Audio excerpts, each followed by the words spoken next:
আরামদায়ক হবে না, তৃপ্তিদায়ক হবে না।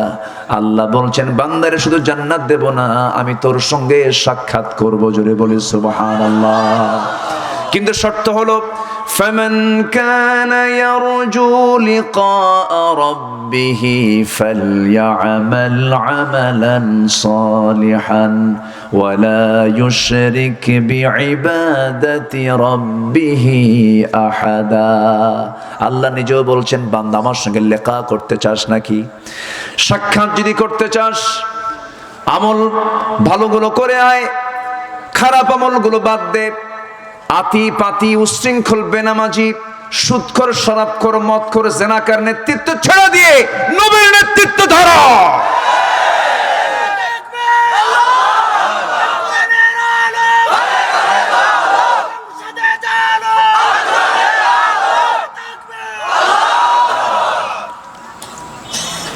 সমস্ত বৈধ সম্পর্ক ছেড়ে দাও, হারামকে বর্জন করে ফেলো, ইল্লিগাল পথকে তুমি বর্জন করে লিগাল ওয়েতে চলে আসো, সোজা পথে চলে আসো। যে সোজা পথে চলার জন্য তুমি নামাজের মধ্যে বলো, সবাই বলেন ইহদিনাস সিরাতাল মুস্তাকিম সিরাতাল্লাযীনা আন'আমতা আলাইহিম গায়রিল মাগদুবি আলাইহিম ওয়ালাদ-দাল্লিন। জোরে বলি, আরো জোরে, আরো জোরে। আমার ভাইয়েরা, আল্লাহর কাছেই তো চাইতে হবে হেদায়াত।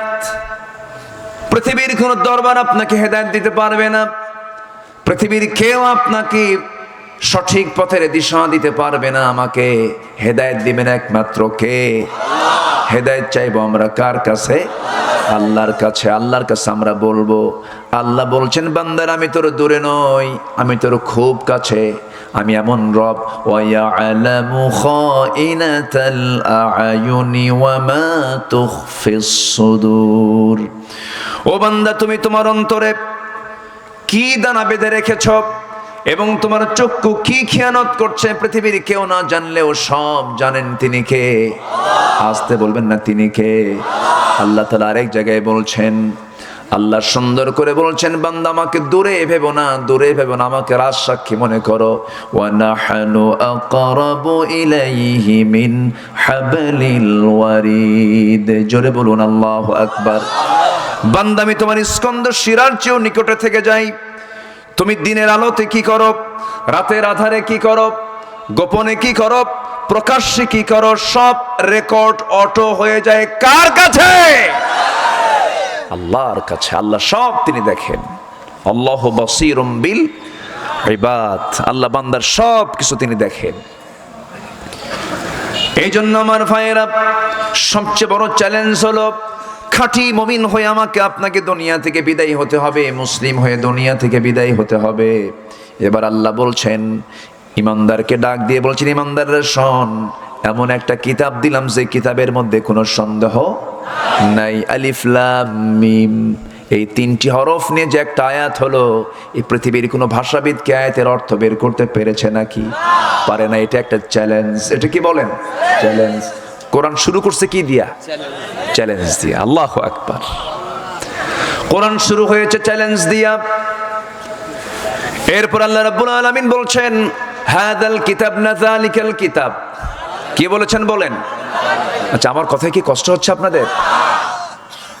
আমার কথার মধ্যে একটু বেহুদা কথা কম, আজে বাজে কথা একটু কম বলি। আমি কোনোদিন আমি চেষ্টাও করি না ওই যে তারে নারে বান্দরে কলা খাইছে ইন্দুরে, এরকম আজে বাজে কথা আমি মুখ থেকে সহজে বের করার চেষ্টা করি না। কারণ অবশ্যই এই ব্যাপারে জিজ্ঞাসিত হতে হবে কার কাছে বলেন? আল্লাহর কাছে। এখানে বসেছি, প্রতিটা সেকেন্ডের মূল্য আছে না নাই? আপনি বসে আছেন, আপনার প্রত্যেকটা সেকেন্ডের মূল্য আছে না নাই? সময় সম্পর্কে প্রশ্ন করবেন কে? লিয়াবলুয়াকুম আইয়ুকুম আহসানু আমালা। খলাকাল মাউতা ওয়াল হায়াত, মানে টাইম, মানে কি? টাইম। এখানে বলা আছে হাদাল কিতাব না যালিকাল কিতাব। হাদা মানে হলো দিস, যালিকা মানে হলো দ্যাট। হাদা মানে কি? দিস এই, আর যালিকা মানে ওই, দ্যাট। তাহলে এখানে যালিকা দিয়ে দূরবর্তী জিনিসকে বোঝানো হচ্ছে, আর হাদা মানে হলো নিকটবর্তী জিনিসকে বোঝানো হয়। তাহলে এখানে আল্লাহ তাআলা যালিকাল কিতাব মানে কি ওই কিতাব বললেন। কি কিতাব বললেন বলেন? ওই কিতাব। তাহলে কোরআন এই কিতাব না ওই কিতাব? বলেন, এই কিতাব না ওই কিতাব? কোরআনটা ছিল কোথায়? এখানে ছিল না ওইখানে ছিল? আকাশ কি বলি? এই আকাশ বলি, ওই আকাশ। এই যে আমার ভাই বসে আছেন, এই যে আমার ভাই ওই যে কোনায় বসে আছেন, তখন কি বলবো? ওই যে আমার ভাই। আল্লাহ রাব্বুল আলামিন কোরআনের পরিচয় দিতে নিয়ে বলছেন, শোনো বান্দা, পৃথিবীর সব কিতাব হলো হাদাল কিতাব, আর আমার কিতাব হলো যালিকাল কিতাবু লা রাইবা ফীহি হুদাল লিল মুত্তাকিন। এমন একটা কিতাব, ওই কিতাব এমন একটি কিতাব যার মধ্যে কোনো সন্দেহ নাই। কত দূরে সেই আসমানি কিতাব, সেখানে ছিল। কোরআনটার পরিচয় কোরআন নিজেই দিচ্ছে। যারা পারেন আওয়াজ দিয়ে বলেন, বাল হুয়া কুরআনুম মাজিদ ফি লাওহিম মাহফুজ। জোরে বলুন আল্লাহু আকবার। কোরআন নাযিল হয়েছে দিনে না রাত্রে? বলেন বলেন বলেন। রাতে। ইন্না আনজালনাহু ফি লাইলাতিল কদর। নাজিল হয়েছে কোন মাসে? কোরআনে আছে না নাই? শাহরু রমাদান আল্লাযী উনজিলা ফীহিল কুরআন হুদাল লিন-নাসি ওয়া বায়িনাতিন মিনাল হুদা ওয়াল ফুরকান। জোরে বলুন আল্লাহু আকবার। কোন সময় নাজিল হয়েছে? কোন মাসে নাজিল হয়েছে? কি জন্য নাজিল হয়েছে? কেন নাজিল হয়েছে? জবাব আছে না নাই? আচ্ছা, আজকে এই কিতাব নিয়ে শুধু কথা বলতে গেলে ঘন্টার পর ঘন্টা লেগে যাবে। দেখেন সূরা ইয়াসিন আমরা যখন শুরু করি তখন পাই কি? ইয়াসিন ওয়াল কুরআনিল হাকিম। প্রথমে কিসের ওয়াজ? কোরআনের ওয়াজ, কোরআন সম্পর্কে কথা। সূরা রহমানে চলে যাবেন, সবাই বলেন আর রহমান আল্লামাল কুরআন খলাকাল ইনসানা আল্লামাহুল বায়ান। জোরে বলুন আল্লাহু আকবার। সূরা ইউসুফে চলে যাবেন, ইন্না আনজালনাহু কুরআনান আরাবিয়্যান লাআল্লাকুম তা'কিলুন। সূরা ইব্রাহিমে চলে যাবেন, আলিফ লাম রা কিতাবুন আনজালনাহু ইলাইকা লিতুখরিজান নাসা মিনায-যুলুমাতি ইলান নূর। বাকারায় চলে আসেন, আল্লাহ তাআলা এই কিতাব নিয়ে বলছেন লা রাইবা ফীহি হুদাল লিল মুত্তাকিন। জোরে বলুন আল্লাহু আকবার। এমন একটা কিতাব যার মধ্যে কোনো সন্দেহ নাই। সায়েন্স ভুল করবে, কোরআন ভুল করতে পারে? সায়েন্সের ভুল আছে না নাই? একবার কয় সূর্য ঘোরে, একবার কয় পৃথিবী ঘোরে, এখন দেখি ওদের মাথায় ঘোরে। মানুষের মাথা তো ঘুরবেই। 5 বার টয়লেট সারলেই তো হুঁশ থাকে না। হুঁশ থাকে? 5 বার টয়লেট করলেই সামনে বউ আছে না মা আছে চেনা যায় না। মাথা উল্টা পাল্টা হয়ে যায়, ব্রেন এলোমেলো হয়ে যায়। কিন্তু আল্লাহ রাব্বুল আলামিন এমন একটা গ্রন্থ দিলেন, চ্যালেঞ্জপূর্ণ গ্রন্থ, যেখানে সব জ্ঞান শেষ, সেখানে কোরআনের জ্ঞানটা শুরু। পৃথিবীর সমস্ত জ্ঞান শেষ হয়ে যাবে, সেখান থেকে কোরআনের জ্ঞানটা শুরু হয়ে যাবে। অলির জ্ঞান যেখানে শেষ, সেখানে নবীর জ্ঞান শুরু। নবীর জ্ঞান যেখানে শেষ, সেখানে আল্লাহর জ্ঞান শুরু। পৃথিবীর সব কিতাব যেখানে শেষ, সেখানে কোরআন শুরু। আল্লাহ রাব্বুল আলামিন এর মধ্যে সব তথ্য দিয়েছেন। মাস 2 আগে আমি কাতার থেকে আসতেছিলাম। কাতারের সফর ছিল, কিছু মাহফিল সেখানে ছিল। সেই প্রোগ্রাম সম্পন্ন করে কাতার থেকে যখন দেশে ফিরছিলাম, দিনের বেলা দ্বিপ্রহর, সূর্য মাথার উপরে, বিমানের উইন্ডো সাইডে বসা আমি। উইন্ডো সাইডে বসে হাজার হাজার ফিট উপরে বিমানটা চলছে, হাজার হাজার কিলোমিটার গতিবেগে। যখন আমি চলছিলাম, নিচের দিকে বিশাল বড় মেঘমালার স্তর দেখতেছিলাম। এই মেঘমালাগুলো দেখে আমার কাছে মনে হলো, আল্লাহ এই বিশাল মেঘমালা তুমি কেমন করে ঝুলায় রাখছো, এর কেমন কি ওজন টোজন আছে নাকি। চিন্তা ভাবনা করতে করতে বিজ্ঞানের দিকে গেলাম, সৌরজগতের গবেষণার দিকে একটু চেষ্টা করলাম জানার জন্য। বিজ্ঞান বলতেছে কিউমুলাস নামে কিছু মেঘমালা আছে যার ওজন হলো 200 টন। কিউমুলুনাম্বাস নামে কিছু মেঘমালা আছে যার ওজন হলো 10 লক্ষ টন। সুবহানাল্লাহ বলবেন না? 10 লক্ষ টন যদি মেঘমালার যদি ওজন হয়, আল্লাহ তাআলা এগুলো না ঝুলায় রেখে যদি ফেলে দিতেন, বিল্ডিং কে একটাও থাকতো নাকি? থাকতো কিছু? কিছুই থাকতো না। কে ঝুলায় রেখেছেন? আসতে বলবেন না, কে ঝুলায় রেখেছেন? এবার আমি চিন্তা করলাম, আল্লাহ তোমার কালামে এই তথ্য আছে নাকি, একটু খুঁজে দেখি তো। কোরআন ঘাটতে ঘাটতে গিয়ে দেখি সূরা রাদের 12 নম্বর আয়াতে মহান রব্বুল আলামিন বলছেন, হুয়াল্লাযী ইউরীকুমুল বারকা খাওফান ওয়া তামাআন ওয়া ইউনশিস সাহাবাস সিকাল। জোরে বলুন আল্লাহু আকবার। তিনি সেই মহান রব যিনি তোমাদেরকে বিদ্যুৎ দেখান ভয়ের জন্য এবং আশার জন্য। ও বান্দা, তুমি আমাকে অবশ্যই জান্নাতের মধ্যে দেখতে পাবে, কিন্তু নামাজ না পড়ে নয়, নামাজ পড়ে নামাজ কায়েমের সংগ্রাম করে বান্দা তোমাকে নামাজটা পড়তে হবে রেগুলার। কিন্তু দুঃখজনক হলো সত্য, এখানে যারা বসে আছেন আমি তাদেরকে কিছু প্রশ্ন করব, একটু উত্তরটা দিবেন। বলুন তো, আমার দেশে অমুসলিম বেশি না মুসলিম বেশি? বলেন বলেন বলেন। মুসলিম বেশি। আমার দেশে নামাজি বেশি না বেনামাজি বেশি? মুসলিম বেশি, আবার বেনামাজি। কিন্তু উচিত ছিল কি মুসলিমও বেশি নামাজিও বেশি। তাহলে কি মিল আছে নাকি? মিল তো নাই আমার বন্ধুগণ। তাহলে মিল যদি না থাকে তাহলে সেটা খাঁটি না ভেজাল? বলেন, খাঁটি না ভেজাল? ভেজাল। তাহলে আমরা কিসের সাগরে আছি বলেন? কিসের সাগরে বলেন? ভেজালের সাগরে। একটু কান লাগান। জীবনে বহু ঘটনা শুনেছি, এই দেশের সমস্ত শ্রোতা ওয়াজ শুনে শুনে সব মুখস্থ। কে না জানেন বদরের কথা, কে না জানেন উহুদের কথা, কে না জানেন আইয়ুবের কথা, কে না জানেন ইউনুস আলাইহিস সালাতু ওয়াস সালামের কথা। ইউনুস কিসের পেটে ছিলেন? তাহলে শোনেন তো, সবাই তো জানেনি। আমি আজকে একটু বিবেককে নাড়া দেওয়ার জন্য কিছু কথা বলতে এসেছি, একটু কান দিয়ে শুনবেন। আমার বন্ধুগণ, আমরা ইমানদার হতে চাই ভেজাল না খাঁটি? খাঁটি ইমানদার কি বেনামাজি হয় না নামাজি হয়? বলেন, কি হয়? নামাজি হয়। নামাজি হতে হবে, এক নাম্বার আমাকে নামাজি হতে হবে। আবার নামাজির মধ্যে আবার ভেজাল নামাজিও কিছু আছে। আল্লাহ রাব্বুল আলামিন ভেজাল নামাজির পরিচয় কোরআনে আছে না নাই বলেন? ফাওয়াইলুল লিল মুসাল্লিন আল্লাযীনা হুম আন সালাতিহিম সাহুন আল্লাযীনা হুম ইউরাউনা ওয়া ইয়ামনাউনাল মাউন। জোরে বলুন আল্লাহু আকবার। ওই সমস্ত ভেজাল মুসল্লির জন্য ধ্বংস, ওই সমস্ত ভেজাল মুসল্লির জন্য ওয়াইল।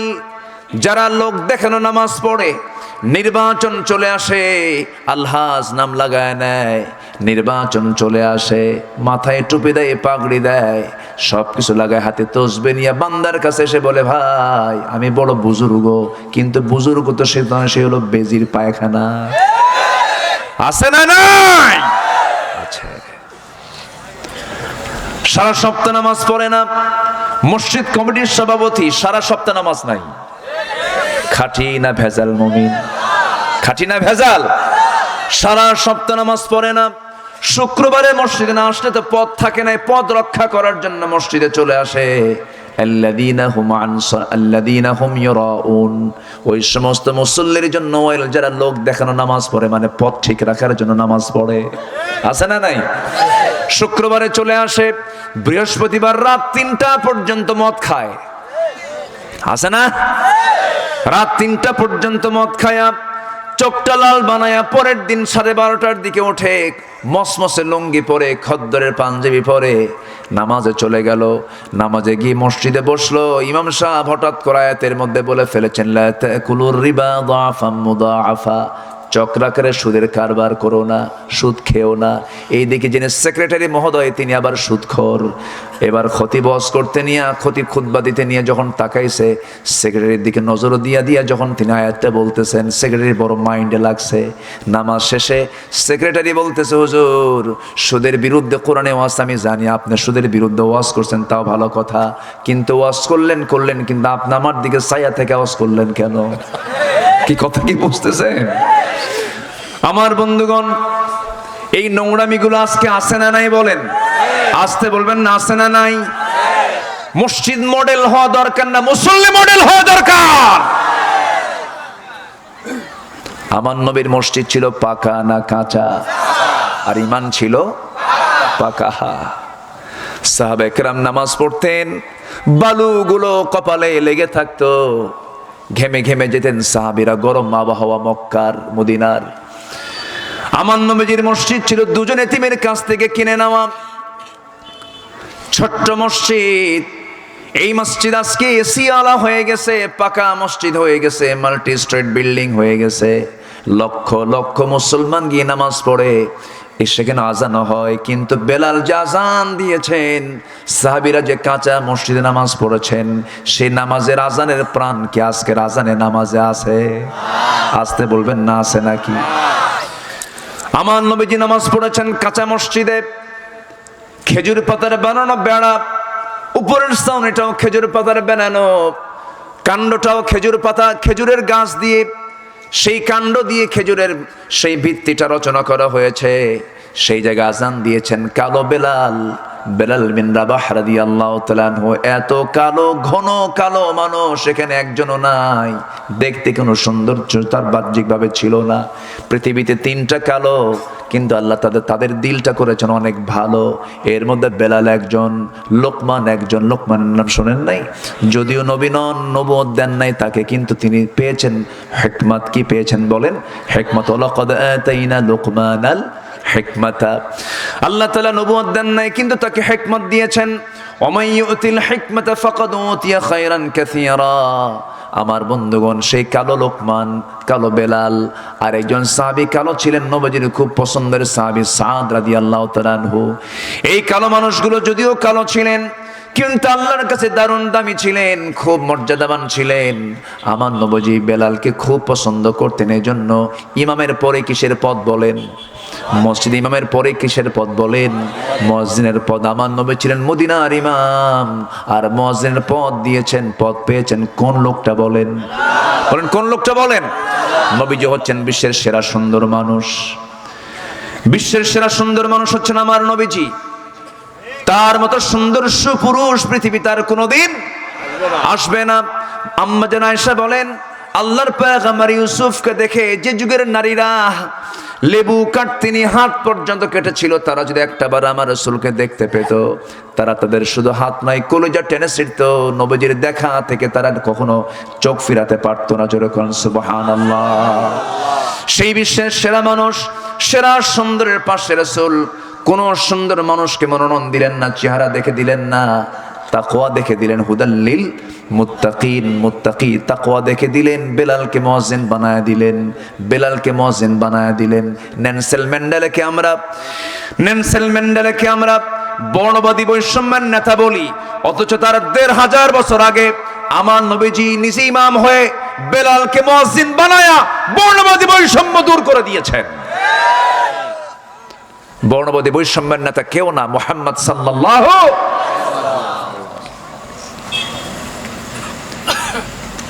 ভাষণ শোনেন বিদায় হজের, বর্ণবাদী বৈষম্য দূর করেছেন আমার নবীজি। অনেক কথা, এক রাতে সব কথা বলবো, কেমনি একটু একটু করে বলছি। সেই বেলাল আজান দিয়েছেন মসজিদে, কাঁচা মসজিদ না পাকা মসজিদ? মাইকে না খালি মুখে? খালি মুখে আজান দিয়েছেন। আহারে বেলাল, বেলালের কণ্ঠের ভিতরে তেমন সৌন্দর্য ছিল না। সেই বেলাল যখন কালিমা গ্রহণ করেছিলেন, বাপও গোলাম, ছেলেও গোলাম। মক্কার সেই উমাইয়া বেলালকে চিনতে না পেরে, বুঝতে না পেরে মারতে মারতে রক্তাক্ত করে ফেলে দিল। গত রমজান মাসে আমি গিয়েছিলাম মক্কায়। রমজানের মেবি ২৭তম রমজান, ২৬তম রমজানের দিবাগত 26 গত রমজান পার হয়েছে, 27তম রমজানের দিন আমি আমার এক বন্ধুকে নিয়ে যখন মক্কা যখন ঘুরছিলাম গাড়ি নিয়ে, এমন সময় লোকটার নাম হলো মিজান। আহারে, গত রমজানে দেখা হলো, সেই মিজান আজকে দুনিয়াতে নাই। পরে শুনলাম মিজান ভাই দুনিয়া থেকে বিদায় নিয়েছেন। সেই মিজান ভাই হঠাৎ করে আমাকে বলতেছে, ভাই এই যে একটা ফাঁকা জায়গা দেখছেন, চতুর্দিকে বিল্ডিং, মাঝখানে ফাঁকা বিশাল একটা অঞ্চল, এটা ফাঁকা পড়ে আছে, এটা রহস্য কি আপনি জানবেন নাকি? হ্যাঁ, আমাকে একটু শোনান তো, এর কারণটা কি, এখানে ফাঁকা পড়ে আছে কেন? সঙ্গে সঙ্গে বলতেছে, এটা বাত্তা কুরাইশ এই জায়গায় প্রত্যেকটা দিন বেলালের মনিব উমাইয়া বেলালকে নিয়ে আসতো, দড়ি দিয়ে গলা বেঁধে বেঁধে নিয়ে আসতো, গলায় দড়ি বেঁধে নিয়ে আসতো, চিৎ করে শুয়ে রাখতো, বুকুর উপরে পাথর চাপা দিত, সেন্সলেস হয়ে বেলাল পড়ে থাকতেন ঘন্টার পরে ঘন্টা। মুখ থেকে শুধু আল্লাহর নাম বের হতো, আল্লাহ আহাদ, আল্লাহুস সামাদ, লাম ইয়ালিদ ওয়া লাম ইউলাদ ওয়া লাম ইয়াকুল লাহু কুফুয়ান আহাদ। বারবার তার মুখ থেকে এগুলো কথা বের হতো। উমাইয়া সহ্য করতে না পেরে বুকের উপরে চড়ে রাগের মাথায় মুখের মধ্যে নখ ঢুকায়া দিয়া টান মেরে মুখ থেকে জিহ্বা বের করে জিহ্বার ভিতরে বাবলা গাছের কাঁটা ঢুকায়া দিয়েছে, ফিনকি দিয়ে রক্ত বের হয়ে গেছে। বলা হচ্ছে, বেলাল তোর আল্লাহর নাম বন্ধ করার জন্য জিহ্বা বন্ধ করে দিয়েছি। বেলাল বলছেন, ও আমার মনিব উমাইয়া, আমার জিহ্বা বন্ধ করলে কি হবে? ইশারা করে বলছেন, আমার দিলের মধ্যে আমি আমার আল্লাহর নাম টঙ্কন করে নিয়েছি। সেই সাইয়েদনা বেলালের আওয়াজটা স্পষ্ট ছিল না। সেই বেলাল যখন আজান দিতেন, তার আজান শুনে আমার নবীজি নামাজের দিকে আসতেন। যখন বেলাল আজান দিতেন, যখন বলতেন আশহাদু আন্না মুহাম্মাদার রাসূলুল্লাহ, সেই সময় হাতটা একটা আস্তে করে মাথা থেকে বের করে নিয়া নবীর চেহারার দিকে তাকায় তাকায় নখটা উঁচু করে দেখায় বলতেন আশহাদু আন্না মুহাম্মাদার রাসূলুল্লাহ, আশহাদু আন্না মুহাম্মাদার রাসূলুল্লাহ বলে রাসূলকে সম্বোধন করতেন। এই জন্য বর্ণনায় পাওয়া যায়, সিরাত গ্রন্থে পাওয়া যায়, বেলাল সেই দিন আজান দেওয়া বন্ধ করেছেন যেদিন নবীজি দুনিয়া থেকে বিদায় নিয়েছেন। যেদিন নবীজির বিদায় হয়ে গেল, বাকি জীবনে বেলালকে দিয়ে মদিনার মসজিদে পৃথিবীতে আর কোনো সাহাবী তাকে আজান দেওয়াতে পারে নাই। যখন বলা হতো, বেলাল আজান দাও না কেন, বেলাল কি হয়েছে তোমার? তিনি বলতেন, সারা জীবন আজান দিয়েছে রাসূলকে দেখে দেখে, আজকে রাসূলকে সামনে পাবো না, রাসূলকে দেখতে পাবো না, রাসূল শূন্য দুনিয়ার মসজিদে আমি আর কোনোদিন আজান দেব না রে। আল্লাহু আকবার বলেন। আমার ভাইয়েরা, সেই সময় মসজিদ কাঁচা ছিল, ইমানটা পাকা ছিল, নামাজটা পাকা ছিল। এই জন্য আমাদের নামাজ পাকা করার দরকার আছে না নাই? ইমান খাঁটি করার দরকার আছে না নাই? 5 ওয়াক্ত নামাজ পড়বেন কারা? একটু হাত তুলে দেখান, জোরে বলি ইয়া আল্লাহ, ইয়া আল্লাহ, ইয়া রহমান। আমাদেরকে 5 ওয়াক্ত সালাত আদায় করার তৌফিক তুমি আল্লাহ দিয়া দাও। জোরে বলি আমিন, আরো জোরে আমিন, আরো জোরে আমিন। কষ্ট পেলেন? কষ্ট পেলেন? নামাজি ইমানদার হব আমরা, জোরে বলি ইনশাআল্লাহ। কি ইমানদার হব বলেন? নামাজ ইমানদার। আমার দেশে বহু দরবার আছে, যে দরবারের মুরিদ হলে নামাজ লাগে না, যে দরবারের মুরিদ হলে কি লাগে না? নামাজ লাগে না। কিছু কিছু দরবার আছে, যে দরবারে গেলে নামাজ লাগে না, সেই দরবার হলো শয়তানদের দরবার, ওগুলোতে যাওয়া যাবে না। কি সমস্যা? বাঁশ নিয়ে আসছে, কি করবে? জিকির করেন লা ইলাহা ইল্লাল্লাহ, লা ইলাহা ইল্লাল্লাহ, লা ইলাহা ইল্লাল্লাহ। আরো জোরে লা ইলাহা ইল্লাল্লাহ, লা ইলাহা ইল্লাল্লাহ, লা ইলাহা ইল্লাল্লাহ। বাস বাস বাস বাস বাস হয়ে গেছে। আরো জোরে লা ইলাহা ইল্লাল্লাহ, লা ইলাহা ইল্লাল্লাহ, মুহাম্মাদুর রাসূলুল্লাহ সাল্লাল্লাহু আলাইহি ওয়াসাল্লাম। আমাকে না বলে যাচ্ছে না অনেকে? আমাকে না বলে যাওয়া যাবে না তো, আমাকে বলে যেতে হবে। কষ্ট পাচ্ছেন নাকি আপনারা? এত সুন্দর মানুষ হয়। এলাকার নাম তো মোহাম্মদপুর। এলাকার নাম কি? থানার নাম মোহাম্মদপুর না? অন্তত শ্রীপুর তো না? শ্রীপুর আছে না? বহু আছে না শ্রীপুর? না, ও পাশে তো আছে, একই তো উপজেলা। জি, একই তো জেলা। অন্তত নামটা বললে তো সওয়াব পাবেন। 1000বার শ্রী বলে আপনি সওয়াব পাবেন না, কিন্তু মোহাম্মদ যতবার বলবেন ততবার সওয়াব পাবেন। তাহলে কপাল ভালো না? কপাল ভালো না? বলি আলহামদুলিল্লাহ। মোহাম্মদপুর, কি সুন্দর নাম এটা। আল্লাহ তুমি সব এলাকার, এই এলাকার সব মুসলমানকে তুমি মুহাম্মদের খাঁটি উম্মত বানায় দাও। জোরে বলি আমিন। খাঁটি উম্মতের 1 নম্বর বৈশিষ্ট্য হলো বেশি করে বিড়ি খাওয়া। বিড়ি খাওয়া না, বিড়ি খাওয়া যাবে না। অনেকে প্রশ্ন করে, হুজুর বিড়ি খাওয়া কি জায়েজ আছে? মানে উনি জায়েজের চেষ্টায় আছেন না। খাঁটি উম্মতের বৈশিষ্ট্য বিড়ি খাওয়া নয়। খাঁটি ইমানদারের বৈশিষ্ট্য দাড়ি কাটা নয়। যদি প্রশ্ন করি এই জায়গায় যারা বসে আছেন, দাড়িওয়ালা বেশি না দাড়ি ছাড়া বেশি? বলেন বলেন। দাড়ি ছাড়াই বেশি। আপনি আবার রাগ করেন না, কমন তো কিছু কথা বলতে হবে, তাই না? বলতে হবে, রাগ করা যাবে না। আমি কাউকে মিন করছি না, কিন্তু আল্লাহি না, আমি কাউকে মিন করে বলছি না। সালাম, দেখছেন খুব কত সাদা মাঠা কথা না? চালান। জি, দাড়িওয়ালা ছিলেন মুহাম্মদ সাল্লাল্লাহু, মুহাম্মদ সাল্লাল্লাহু। আমিও দাড়িওয়ালা হব, জোরে বলি ইনশাআল্লাহ। আর কোনো কথা আছে? এখন যদি কেউ বলে হুজুর দাড়ি ওয়াজিব না সুন্নত, এত তো তর্ক করার দরকার নাই। দাড়ি রেখেছেন মুহাম্মদ সাল্লাল্লাহু, আমিও কি হব? দাড়িওয়ালা হব। আমার নবীজি ঢিলাঢালা কাপড় চোপড় পরেছেন, লম্বা কাপড় চোপড় পরেছেন, টাইট কোনো কাপড় তিনি পছন্দ করতেন না। দেহের বডি স্ট্রাকচার দেখা যাবে বাইরে থেকে, এমন পোশাক পরতে মানা করেছেন মুহাম্মদ সাল্লাল্লাহু আলাইহি ওয়াসাল্লাম। যদি ইসলামের ড্রেস কোড নাই, এই পোশাকই পরতে হবে এমন কোন সিস্টেম ইসলামে সেই পোশাক দেয় নাই, তবে ইসলামের ঢিলাঢালা পোশাককে পরতে বলা হয়েছে। কিন্তু যুবকদের যে আজকে পোশাকগুলো দেখা যায়, বুকটা ফেটে যায়। নতুন প্যান্ট মার্কেট থেকে কিনে আনে, কিন্তু হাঁটুর 2 জায়গায় ফাটা। আমি কি ভুল বলতেছি? হাঁটুর সামনে ফাটা, আর প্যান্টের মাঝে মাঝেই দেখা যায় মনে ইঁদুর খায় রেখে দিছে, তেলা পোকা খাইছে, এরকম না? দেখেন না, এরকম প্যান্ট কিনে আনে। মডেল পাইছো কোথায়? এগুলো পরা যাবে না। যে পোশাক পরলে তোমার চামড়ায় দেখা যায়, এটা কোনো পোশাকই না। যে পোশাক পরলে নামাজ হবে না, সেই পোশাক পরা হালাল না হারাম? হারাম। নাভির উপরে তোমার প্যান্ট পরতে হবে, নাভির উপরে তোমাকে পাজামার দড়ি দিয়ে তোমাকে লাগাতে হবে, প্যান্টের বেল্ট লাগাতে হবে। নাভির নিচে পরা যাবে না। নাভির নিচে আজকে সমস্ত প্যান্টগুলো নাভির উপরে না নাভির নিচে? নাভির শুধু নিচে নয়, এত নিচে সীমান্ত বর্ডার, যে কোনো মুহূর্তে খাম হতে পারে, অ্যাক্সিডেন্ট হয়ে যেতে পারে, এত নিচে পড়ে। নামাজে দাঁড়ায় আবার ওই সমস্ত পোশাক পরেই। একদিন মসজিদে ঢুকলাম, বেশ আগের কথা, দেখি যে এক ছেলে নামাজে দাঁড়াইছে। তো আমি সুন্নতের নিয়ত না করে আমি ওর নামাজ দেখতেছি, দেখি তো ওর নামাজটা কেমন পড়ে। প্যান্ট ওইরকম সাইজের, শার্টও ছোট সাইজের। রুকুতে যখন গেছে তখন দেখি রুকুর ঠেলায় প্যান্ট নিচে, শার্ট উপরে, মাঝখানে ফাঁকা। তো ভাবলাম এই তো রুকু, দেখি তো সেজদায় কি হয়। সেজদায় যখন গেছে তখন দেখি প্যান্ট খুলে আন্ডার প্যান্ট বেরোচ্ছে। আমি কি ভুল বলতেছি? বলেন, আমি কি ভুল বলতেছি বলেন তো? এই প্যান্টগুলো কি পরা যাবে? যাবে না বাবা, এগুলো পরো না।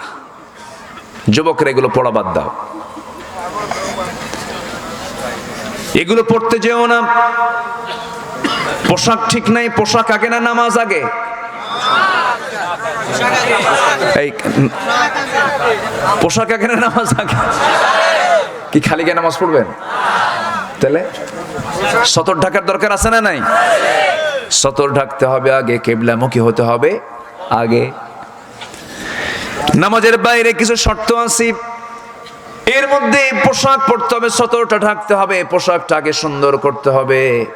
এগুলো ইসলামের মুত্তাকিদের একটা লক্ষণ। আমরা পোশাককে সুন্দর করব, জোরে বলি ইনশাআল্লাহ, আরো জোরে বলি ইনশাআল্লাহ।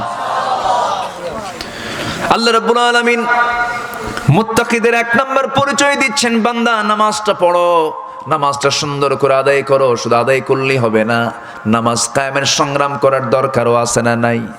আসতে বলবেন না, আছে না নাই? নামাজ আদায়ের পরিবেশ পেলেন, কিন্তু সেই জায়গায় আপনি মদ বন্ধ করতে পারবেন না, জেনা বন্ধ করতে পারবেন না, সুদ বন্ধ করতে পারবেন না। কিন্তু যখন নামাজ কায়েম হয়ে যাবে, সেই সমাজে অটোমেটিক সুদ বন্ধ হয়ে যাবে। আজকে সুদ চালু আছে না নাই? মুহাম্মদপুরের কোনো মানুষ সুদ খায় না।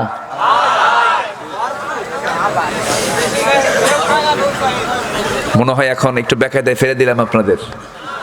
সুদের ওয়াজ করতে গিয়ে মনে হয় বেকায়দা হয়ে গেল নাকি? এই সময় কি উঠবেন না? দয়া করে ভাববো, যিনি ওঠেন এই সুদের কথা শুনে ভাববো ওটাই সুদ খায়। বসেন। সুদ খাওয়া কি?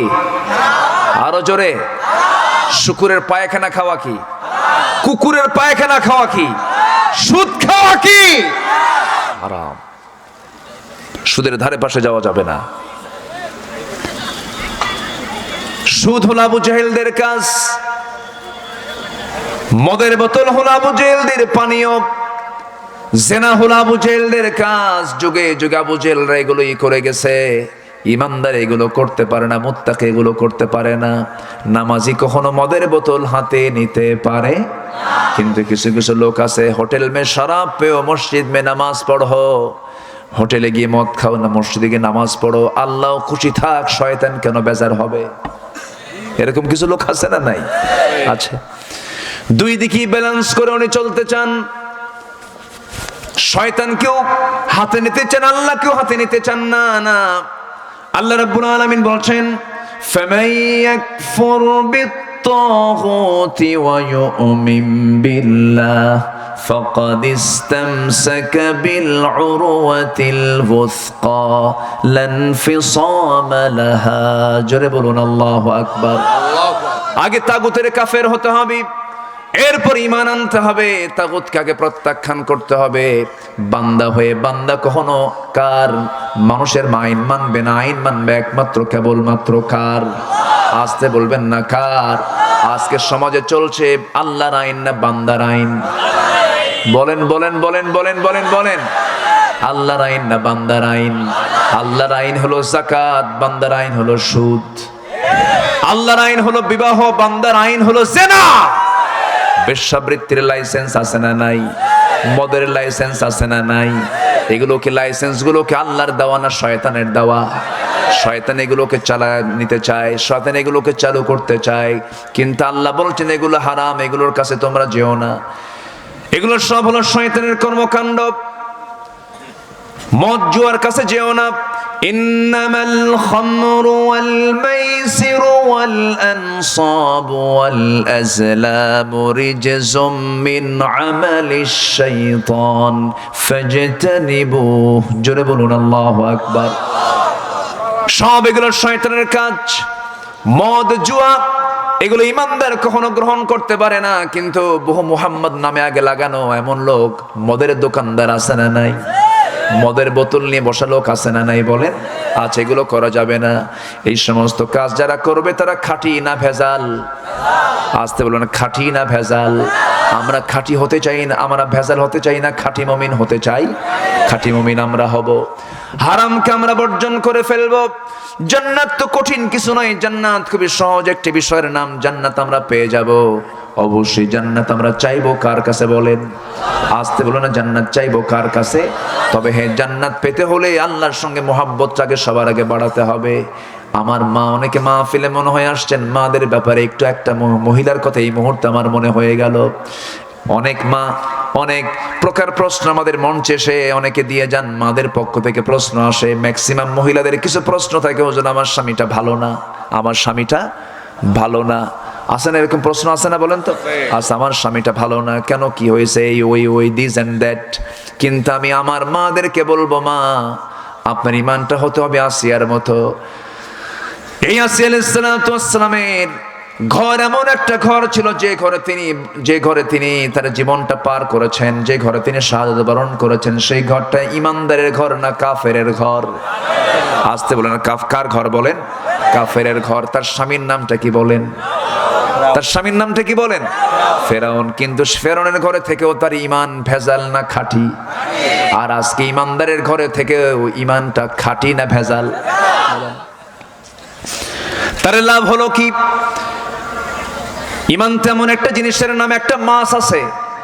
আজকে মাহফিল ওঠার আগে আমার ওই ভাইটার নাম যেন কি, ইশারত ভাই, কই ফর্সা করে লোকটা, আমাকে তো মনে হয় যে এই লোকটার বাড়ি এই দেশেই না, মনে হয় তুরস্ক থেকে আসছে। কই এই গ্রামেই বাড়ি। ইশারত ভাই কই? তাফসীর ইশারত, এখন তাফসীর মানে ইশারত ভাই তাফসীর হচ্ছে। ইশারত ভাই কই গেল? খুব সুন্দর চেহারা তার, খুব হাসি খুশি মানুষ। হ্যাঁ, মাদ্রাসায় গেছে। আচ্ছা, ইশারত ভাই আমাকে খাওয়ালেন, কিছু গচি মাছ খাওয়াইলেন। গচি মাছ চিনেন তো? বাইম মাছ, বাইম মাছ মানে বাইম মাছের ছোট ভাই গচি মাছ, আর গচি মাছের বড় ভাই কি বাইম মাছ। দেশে বলে গুইতা মাছ। ঘুইটা মাছ, ঘুইটা